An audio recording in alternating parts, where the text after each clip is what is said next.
Let's talk about this next fight, Bobby. We got Chewy Raul Rosas Jr. versus Vince Morales.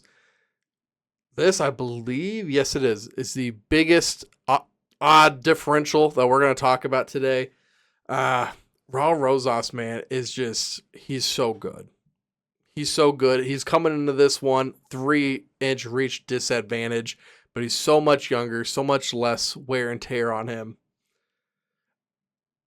I don't want to be disrespectful to Vince Morales though, because I do think that he's still very tough and shouldn't be taken lightly. But once again, this is in Mexico. They want Raul to win. This is a fight Raul should win. I think he's going to come in ready to go here. Uh, it's hard to take him. You can't really take him at the money line. Minus 485. I think he wins by like a TKO. So he's got submission also plus 225, decision plus 100, or the KOs plus 700. And I want to take that so bad. But then once again, he has 1.55 strikes per minute. They're seeing it right now. Over 4 takedowns a fight. So then it kind of makes you want to lean towards submission a little bit. What is the double method here? KO sub. Wow, KO sub plus 165. Okay, I guess I'll just do that. I'll just do that and come out with a plus money bet on a double method.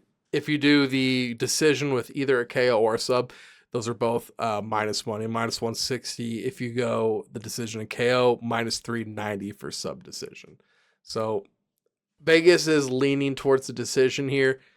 I don't know. I think Raul Rosas is really good, and I think he can probably finish this one. So I'll do the double finish here, the KO sub. What do you think? I'm just going to pretty much be in lockstep with you on this. Yeah. I have obviously the urge to be a contrarian, seeing as how you do get Vince Morales at such an insane, Mm-hmm. absolutely just ridiculous odd amount here of you have the man at plus 370.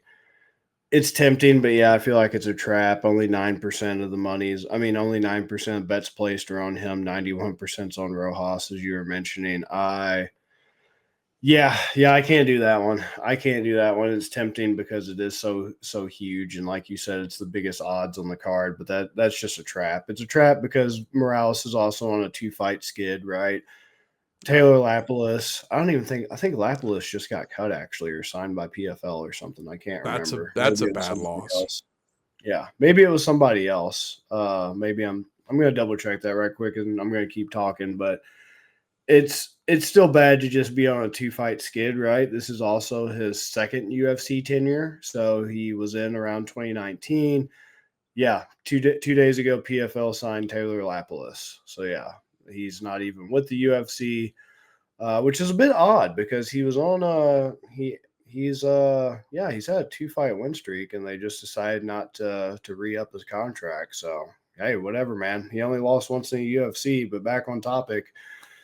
I just those 2 losses in a row. I mean, he's already young into the UFC, the second UFC tenure. I mean, he has a lot of experience, but he's 16-9, so this is now a record for a guy who's been around for a while. You know what you're getting. There's no crazy new wrinkles or anything to his game that he's bringing. A lot of mileage, especially for this low weight class. 34 is not usually old in MMA, but this dude already has the miles associated with that, with all these fights.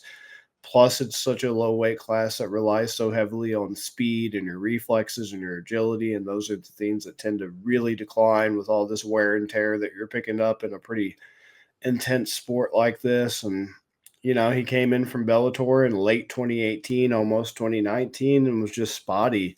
Lost his debut to the Dongster, Song Yadong, Oh yeah. beat Oh Edmund yeah. Zahabi.